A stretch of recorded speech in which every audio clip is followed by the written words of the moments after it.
Hello, you're through to Vanessa at the Life Sutra. Today I want to talk to you about kefir and how to go about making kefir.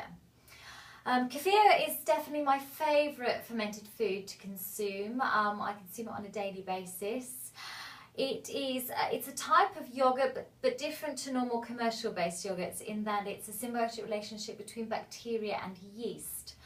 The name kefir comes from Turkish, which means feel good. I can certainly attest to that because the first time I tried kefir, it had this feeling like my tummy had butterflies in it. It sort of came alive, which is actually a really nice, pleasant feeling. And kefir is consumed by many countries around the world. In fact, in Russia, it's a beverage that is given to children to consume at school on a daily basis. Kefir boasts many health benefits. It's full of enzymes that break down your proteins, fats and carbohydrates. It's good for your immune system because it's got all this beneficial bacteria in it. It's good for allergies. I found that my hay fever disappeared and Scarlett's, my daughter's eczema, was better after kefir. And a whole host of other. It's really good for digestion as well. If you've got digestive issues, it's a really important proponent of good bacteria in the gut. So how do you go about making kefir? Well, you can either do it in two different ways. You can either get a powdered form of kefir starter culture, whereby you tip the powder into your milk and that then cultures, or you can use what's called kefir grains, which is what I have chosen to use. And kefir grains, a lot of people you'll find online refer to them as their pet. They do become like your best friend, but they do need some looking after. So you have to feed them every day and change the milk every day, but in return you get this wonderful effervescent yogurt, a kefir yogurt that you can consume. And it is slightly effervescent, so it's sometimes called the champagne yogurt, but has a wonderful sour taste that you can then sweeten up with berries or honey, or put it into your smoothies. In fact, there are many recipes and things that you can try with kefir. Once you start consuming it and doing it, you can make desserts and you can make cream cheese and lots of other wonderful fermented foods that I enjoy making. So what do? When you've got your kefir grains in the jar, you'll notice a slight fizz then. These are some kefir grains that I have been fermenting for a couple of days. So you get a slight yeasty smell, that's perfectly normal. What you want to do is you want to tip these kefir grains that have been resting in here with the milk through a sieve, and you want to use a nylon sieve preferably rather than an aluminium sieve. You can buy these in any hardware store, but the grains prefer the nylon sieve. A wooden spoon and a bowl. So here are my kefir grains. You would tip them out like so. Now I've been culturing this for a couple of days, so this is much thicker than you would probably want to try it. I like it this way.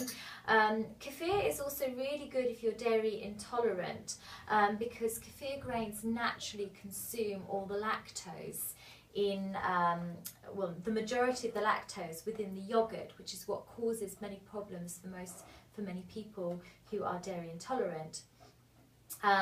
And when you start making kefir grains, you probably want to put the kefir grains into the milk and leave them in there for 24 hours. And as I said, once you've been using them a little while, you would then build that up and then maybe leave it for a couple of days. As it gets more and more fermenting over that period, it will get more sour because it's culturing further, and it will get stronger.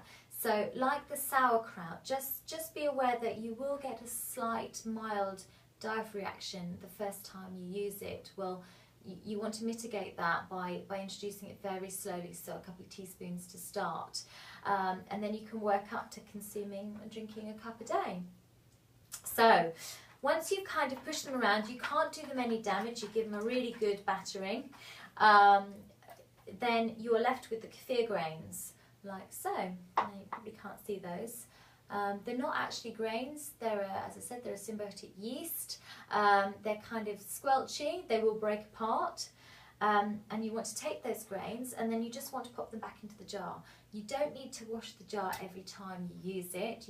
I wash mine sort of once a week.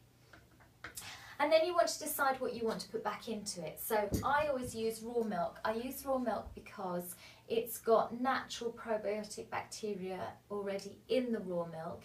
If you're using pasteurised, you are bringing life back to the milk, but not to the same extent as raw milk. So it doesn't contain quite so many beneficial bacteria in the pasteurised or homogenised milk. So I would then tip, I've got about a tablespoon of kefir grains in there. I would then tip my milk into the jar, and you just want to put about as much milk as you would normally want to consume in yoghurt. So you can put more milk in there, you can put less, obviously just adjust the kefir grains as you go. Closing the lid, you create an anaerobic environment. Now your kefir grains want to be kept sort of fairly warm, so either at room temperature, around above 18 degrees really. So it's fine in the summer, although be aware when it's hot they will culture a lot quicker. And in the winter you just want to keep them warm. I normally put a tea towel around them and then put them in my airing cupboard. But in the summer you will find that perhaps it will ferment after 12 hours rather than 24 hours. And you can see it's fermenting quicker because sometimes you get what's called curds and whey, in that you have a separation of the yogurt, sort of thick yogurt underneath and a watery liquid underneath. That's still absolutely fine to consume. You can still turn it out and consume that absolutely fine. But some people prefer to have it more in the sort of yogurt consistency. So it has fermented slightly too long if you get curds and whey, but that's absolutely fine too. So what can you do with your yogurt? You can make anything you like with it. As I said, I normally mix it with some blueberries and strawberries and maybe some chia seeds and have a delicious dessert. Quite often add it to smoothies. You can make ice cream with it. Or you can even pour it through, if you put a cheesecloth through the sieve and you pour this kefir yogurt through the cheesecloth, and then you tie all the tops of the cheesecloth. I put a rubber band around mine and I hang it to a handle in the kitchen. And what drips down is the whey, and you can use the whey to ferment other items of food, so like vegetables, or you can make beet cavis, or you can ferment fruit with it. And then what you're left with in the cheesecloth is cream cheese, kefir cream cheese. And then you could mix that with some garlic, some rosemary, some lemon, and it makes a really delicious cream cheese that you can add to your foods. Both contain probiotics, so both are containing the beneficial bacteria and are good to use. And the world is your oyster. There are so many different things that you can make with kefir. You don't just have to use milk, you can also use coconut milk and almond milk.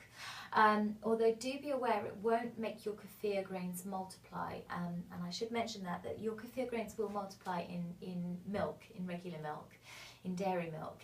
So you will find about every 2 weeks they will have doubled in size, but they won't do that in coconut almond milk. And really, when you use coconut and almond milk, do try it. It's a very delicious form of kefir. You probably then want to refresh it into the dairy milk so that it's got more sugar for it to consume. Keeps those kefir grains going. So that's pretty much covers what I would have to say about kefir grains. You can't really go wrong with them. They're very easy to look after. They do want changing every few days. The only other thing is that if you do go on holiday, either get a friend to look after them or put them in the fridge with a little bit of milk. But be aware that they don't really like that, so they take a little while to get going again. So try not to do that too often. But apart from that, it's a really cost-effective way of giving you a delicious tasting yogurt, But most of all, it really gives you abundant health and well-being, and heals many health conditions out there, because it contains about 30 different strains of bacteria, and is really stronger than most probiotics that you can buy on the market. So do have a go, and if you've got any questions, which I'm sure you might do, leave them in the comments below, and don't forget to subscribe to this channel to learn more about fermented foods. Thank you very much. Bye bye.